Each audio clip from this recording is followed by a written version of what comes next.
नमस्कार. आर-आर-बी N-T-P-C group D Marathi या YouTube चॅनलवर आपलं सहर्ष स्वागत आहे. या यूट्यूब चॅनलवरचा हा पहिलाच व्हिडिओ आहे आणि या व्हिडिओमध्ये आपण आर-आर-बी ग्रुप डीचे पी-वाय-क्यू पाहणार आहोत आणि हे सगळे पी-वाय-क्यू विज्ञान या विषयावरचे असणार आहेत. आता हे मागील परीक्षांमध्ये झालेले प्रश्न का घेत आहोत आपण, तर त्याचं कारण असं आहे की ॲक्च्युअलमध्ये प्रश्न कसे विचारले जातात हे तुम्हाला कळेल आणि असेच प्रश्न तुम्हाला आगामी परीक्षेमध्ये सुद्धा येतील आणि यातले काही प्रश्न रिपीट सुद्धा होतात. त्यामुळे हा व्हिडिओ अतिशय महत्त्वाचा आहे आणि विज्ञानावर आधारित हे सगळे प्रश्न आहेत.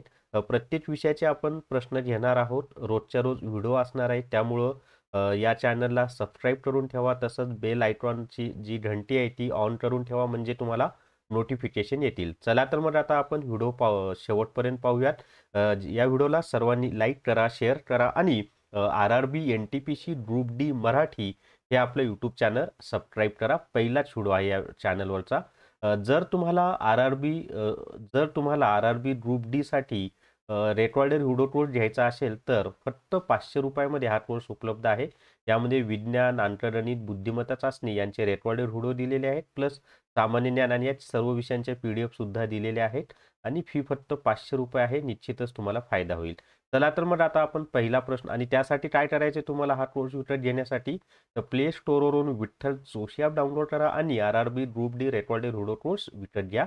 आता या ठिकाणी पहा, पहिला जो प्रश्न आहे तो असा आहे प्रश्न की एकच मिनिट पेन घेतो मी.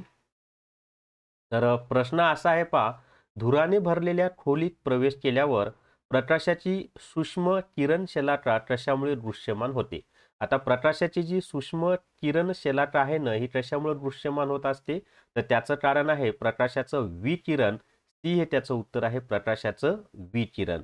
त्याच्यानंतर पृष्ठवंशीय यकृत पेशींमध्ये SER कडून कोणते महत्त्वाचे कार्य घडते. आता पृष्ठवंशीय ज्या यकृत पेशी आहेत त्यामध्ये SER कडून कोणतं महत्त्वाचं काम घडतं तर ते आहे औषधे आणि विषाचे निर्विषीकरण करणे. हे महत्त्वाचं काम घडतं. याचं पण उत्तर सी आहे. त्याच्या पुढे पहा, आता थोडासा मोठा प्रश्न आहे. एकच सेकंद द्या मला.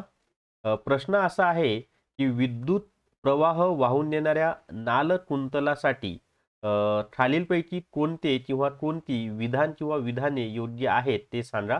तर याच्यामध्ये योग्य विधान कोणतं आहे माहिती आहे का, तर मृदू लोखंडी तुकड्याला चुंबकीय करण्यासाठी याचा वापर केला जाऊ शकतो, हे बरोबर आहे. त्याच्यानंतर ते दंड चुंबकासारखे कार्य करते, हे सुद्धा बरोबर आहे. क्षेत्ररेषा एककेंद्री वर्तुळे आहेत, हे चुकीचं आहे. म्हणजे 1 व 2 दोन्ही हे त्याचं उत्तर बरोबर आहे. सी हे त्याचं उत्तर आहे. आता त्याच्या पुढे पहा, पुढचा प्रश्न आहे, जीवांचा खालीलपैकी कोणता गट पर्यावरण स्वच्छ ठेवण्यास मदत करतो.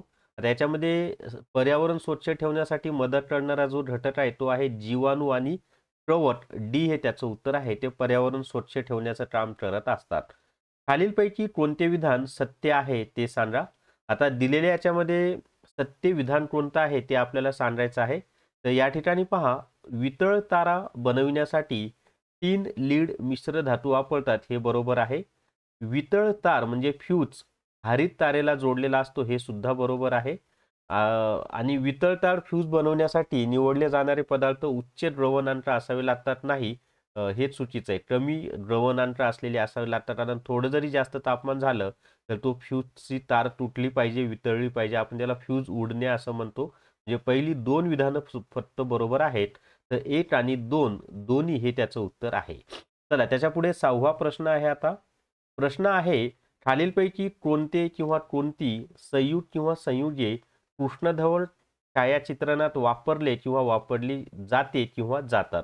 आता कृष्णधवल छायाचित्रण म्हणजे काय, तर त्याला आपण ब्लॅक अँड व्हाईट असं म्हणतो.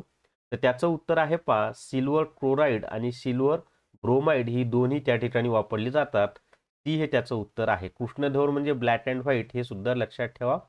कारण कृष्णधवल हा शब्द आपल्याला माहिती नसतो.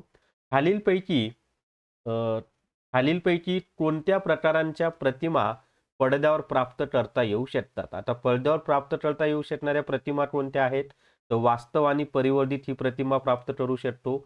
वास्तव आणि क्षीण ही सुद्धा प्रतिमा प्राप्त करता येते. आभासी आणि परिवर्धित ही प्राप्त होत नाही. आभासी आणि क्षीण ही सुद्धा प्राप्त होत नाही. म्हणून त्याचं उत्तर आहे सी. ए आणि बी दोन्ही विधानं बरोबर आहेत. त्याच्या पुढे आता 8वा प्रश्न आहे पहा. 8वा प्रश्न आहे, अनुक्रमांक डॅश डॅश आणि न्यूक्लिअर प्रभार डॅश डॅश केंद्रक आणि संयुजा इलेक्ट्रॉन्समधील आकर्षण बल डॅश डॅश म्हणून लिथियम पासून एफ पर्यंत आण्विक त्रिज्या डॅश डॅश. आता हे आपल्याला एक वाक्य आहे पुस्तकातलं, तेच त्यांनी उचलून या ठिकाणी टाकलेलं आहे. तर या ठिकाणी काय उत्तर येतं माहिती आहे का, की अनुक्रमांक वाढतो आणि न्यूक्लिअर प्रभार वाढतो, केंद्रक आणि संयुजा इलेक्ट्रॉन्समधील आकर्षण बल वाढते, म्हणून लिथियम पासून एफ पर्यंत आण्विक त्रिज्या कमी होते. तर बी हे त्याचं उत्तर आहे. त्याच्या पुढे पहा आता, पुढचा प्रश्न असा आहे, गोलीय आरशाच्या मुख्य अक्षाच्या संदर्भात खालीलपैकी कोणते विधान किंवा विधाने सत्य आहेत किंवा आहेत. तर याच्यामध्ये सत्य विधान कोणतं आहे माहिती आहे का, की ते आरशाशी लंबरूप असते, हे बरोबर आहे. आपतन बिंदू नेहमी मुख्य अक्षावर असतो, हे चुकीचं आहे. मुख्य नाभी नेहमीच मुख्य अक्षावर असते, हे बरोबर आहे. म्हणजे 1 आणि 3 ही 2 विधानं बरोबर आहेत. ए हे त्याचं उत्तर आहे. आता त्याच्या पुढे 10वा प्रश्न आहे पहा. प्रश्न असा आहे की शोषण यंत्रणेचा कोणता भाग शोषण मार्गाच्या शेपटीपातापासून संरक्षण करतो. आता शोषण यंत्रणेचा जो आहे ना, तो काष्टीची वलये म्हणजे रिंग ऑफ कार्टिलेज हा जो भाग आहे, हा शेपटीपातापासून संरक्षण करतो. ए हे त्याचं उत्तर आहे. जर तुम्हाला RRB group D recorded video course विकत घ्यायचा असेल तर प्ले स्टोरवरून विठ्ठल जोशी ॲप डाउनलोड करा आणि RRB group D recorded video course विकत घ्या. तसंच RRB ग्रुप डी आणि RRB NTPC साठी जर तुम्हाला गणित आणि बुद्धिमत्ता चाचणीचा अभ्यास करायचा असेल तर स्पर्धा परीक्षा अंकगणित आणि स्पर्धा परीक्षा बुद्धिमत्ता चाचणी ही 2 पुस्तकं आहेत. त्यासाठी 8806068618 या व्हॉट्सअपच्या नंबरवर मॅथ्स रिझनिंग बुक म्हणून मेसेज करा. तुम्हाला घरपोच ही दोन्ही पुस्तकं मिळून जातील. आता त्याच्या पुढचा प्रश्न पाहूयात आपण. त्याच्या पुढचा प्रश्न आहे पहा, दोन क्रमागत समजातीय श्रेणीतील सदस्यांच्या अणूच्या वस्तुमानातील फरक किती असेल. तर 2 क्रमागत समजातीय श्रेणीतील सदस्यांच्या अणूच्या वस्तुमानातील फरक किती असतो माहिती आहे का. तर त्याचं उत्तर आहे 14चा फरक असतो. डी हे त्याचं उत्तर आहे 14. त्याच्यानंतर न्यूलँडच्या अष्टक नियमात हे शेवटचे ज्ञात मूलद्रव्य आहे, हे पहिले मूलद्रव्य आहे. आणि आता याच्यामध्ये शेवटचं मूलद्रव्य कोणतं आहे, पहिलं मूलद्रव्य कोणतं आहे, तर जे शेवटचं ज्ञात मूलद्रव्य आहे ते आहे हायड्रोजन आणि थोरियम हे पहिले मूलद्रव्य आहे. तर ए हे त्याचं उत्तर आहे. त्याच्या पुढे पाहता 13 नंबरचा प्रश्न आहे, कोणत्या प्रक्रियेद्वारे पाणी जमिनीत मुरते. आता पाणी कोणत्या प्रक्रियेद्वारे जमिनीमध्ये मुरतं तर त्याला आंतरगलन असं म्हटलं जातं. इनफिल्ट्रेशन. ए हे त्याचं उत्तर आहे आंतरगलन. त्याच्यानंतर पुढचा प्रश्न आहे पहा, प्रकाश किरण आंतरवक्र आरशाच्या वक्रता केंद्रातून आपाती जात असेल तर आपाती किरण आणि परावर्तित किरणादरम्यानचा कोन किती असेल. तर तो कोन जो असतो ना, तो असतो 0°C एवढा तो कोन असतो. म्हणजे प्रकाश किरण जर आंतरवक्र आरशाच्या वक्रता केंद्रातून आपाती जात असेल तर आपाती किरण आणि परावर्तित किरणादरम्यानचा कोन हा 0°C असतो. ए हे त्याचं उत्तर आहे 0°C. खालीलपैकी शोषणाच्या कोणत्या अभिक्रियांमध्ये ऑक्सिजनची गरज असते. आता शोषणाच्या कोणत्या अभिक्रियामध्ये ऑक्सिजनची गरज असते तर त्याचं उत्तर आहे पायरुव्हेटरचे CO2 H2O आणि ऊर्जेमध्ये रूपांतर करण्यासाठी ऑक्सिजनची गरज असते. सी हे त्याचं उत्तर आहे. त्याच्या पुढे पाहता खालील पुढचा प्रश्न आहे, खालील असंतुलित समीकरणात दर्शवल्याप्रमाणे प्रकाश संश्लेषणाच्या प्रक्रियेत पाणी आणि कार्बन डायऑक्साईडचे अनुक्रमे किती रेणू भाग घेत असतात. आता याच्यामध्ये सूर्यप्रकाश आणि हरितद्रव्याच्या उपस्थितीत याच्यामध्ये किती भाग घेत असतात माहिती आहे का. तर 6 आणि 6 रेणू भाग घेत असतात. ए हे त्याचं उत्तर आहे 6 रेणू भाग घेत असतात. पहा प्रश्न कसे येतात ते तुम्हाला कळत आहे. व्हिडिओ शेवटपर्यंत पहा. डॅश डॅश मिळविण्यासाठी बल्बचा तंतू अत्यंत पातळ आणि लांब बनवला जातो. आता काय मिळवण्यासाठी बल्बचा तंतू म्हणजे आपला जो लाईट असतो, जुन्या काळामध्ये लाईट असायचा पहा, त्याच्यामध्ये टंगस्टनची तार असते. तर तो बल्बचा तंतू अत्यंत पातळ आणि लांब बनवला जातो. तर कशासाठी बनवला जातो, तर उच्च रोध मिळवण्यासाठी बनवलेला असतो. ए हे त्याचं उत्तर आहे. त्याच्या पुढे आता 18 नंबरचा प्रश्न आपण पाहूयात आणि प्रश्न आहे पहा, इलेक्ट्रिक मोटरचा भाग जो त्यातील विद्युत प्रवाहाची दिशा उलट करतो त्याला डॅश डॅश म्हणतात. तर त्याला काय म्हणतो आपण? विभक्त वलय असं म्हणतो की इलेक्ट्रिक मोटरचा जो भाग त्यातील विद्युत प्रवाहाची दिशा उलट करतो त्याला विभक्त वलय असं म्हटलं जातं. हे त्याचं उत्तर आहे. आता 19 नंबरचा प्रश्न आहे पहा. प्रश्न असा आहे, एक मिनिट थोडंसं, हा प्रश्न तुम्हाला स्क्रीनवर दिसतोय आता, की खालील तथ्यात संतती प्रतिबंधाच्या 4 पद्धती आणि त्यांच्या कार्यपद्धती दर्शवण्यात आल्या आहेत. त्यातला कोणता पर्याय योग्य जुळणी दर्शवतो? आता योग्य जुळणी कोणता पर्याय दर्शवतो हे आपल्याला सांगायचं आहे. तर त्याच्यामध्ये पहा, प्रॉपर्टीला फलन प्रतिबंध असं म्हटलं जातं. तर एला सी येतं पहा या ठिकाणी. त्याच्यानंतर म्हणजे एला सी नाही, सॉरी, 4 नंबरचं येतं आय व्ही. त्याच्यानंतर तोंडावाटे घ्यायच्या गोळ्या, त्याच्यामुळे काय होतं तर आरोपणास प्रतिबंध होतो, म्हणजे बीला 3 नंबरचा आहे पहा या ठिकाणी. त्याच्यानंतर निरोधचं काम काय आहे तर शुक्राणू गर्भाशयात ड्रीवपर्यंत पोहोचणार नाही त्याची काळजी घेणे, म्हणजे 2 नंबरचं आहे. त्याच्यानंतर डिंबवाहिनी छेदून, आता याचं काम काय आहे तर एकच राहिले, डिंब गर्भाशयापर्यंत पोहोचणार नाही. तर एक हे त्याचं काम आहे, म्हणजे सी हे त्याचं उत्तर आहे. काय उत्तर आहे त्याचं? सी हे त्याचं उत्तर आहे, की गर्भधारणा होऊ नये यासाठी ज्या उपाययोजना केल्या जातात ते 4 उपायांची माहिती तुम्हाला कळलेली आहे. खालीलपैकी कोणता संबंध ओहमच्या नियमाचे योग्य गणितीय स्वरूप स्पष्ट करतो?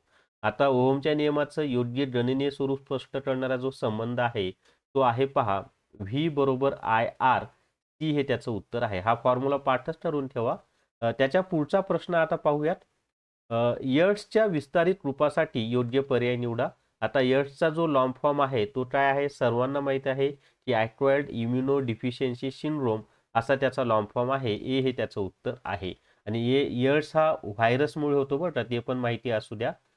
त्याच्या पुढे पाहता क्लोर अल्टरी प्रक्रियेत डॅश डॅश डॅश डॅश आणि डॅश डॅश ही 3 उत्पादिते तयार केली जातात. तर क्लोर अल्टरी ही जी प्रक्रिया आहे ना त्यामध्ये कोणती उत्पादिते तयार होतात तर त्याच्यामध्ये ना हायड्रोजन तयार होतो, क्लोरीन तयार होतो आणि सोडियम हायड्रॉक्साईड म्हणजे NaOH हा सुद्धा तयार होतो. बी हे त्याचं उत्तर आहे. अशी 3 उत्पादिते त्या क्लोर अल्टरी या प्रक्रियेमध्ये तयार केली जातात. आता 23 नंबरचा प्रश्न आपण पाहूया. थोडासा मोठा प्रश्न आहे.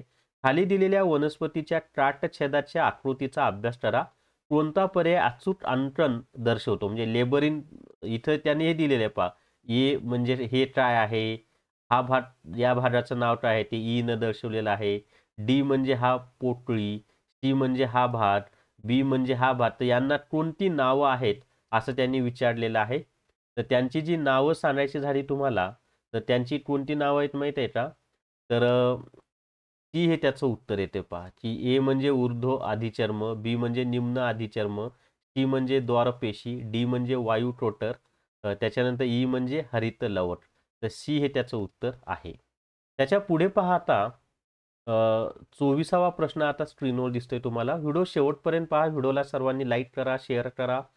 एक रासायनिक संयुग X हे जिप्समला तापून तयार केले जाते.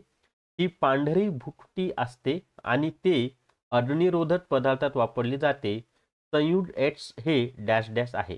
आता या ठिकाणी संयुग X हे काय आहे तर प्लॅस्टर ऑफ पॅरिस आहे. हे त्याचं म्हणजे एका रासायनिक संयुग X हे जिप्समला तापून तयार केले जाते. म्हणजे प्लॅस्टर ऑफ पॅरिस कशापासून तयार केलं जातं तर जिप्सम पासून. हा पण प्रश्न परीक्षेला विचारतात की प्लॅस्टर ऑफ पॅरिस कशापासून तयार होतं तर जिप्सम पासून तयार केलं जातं.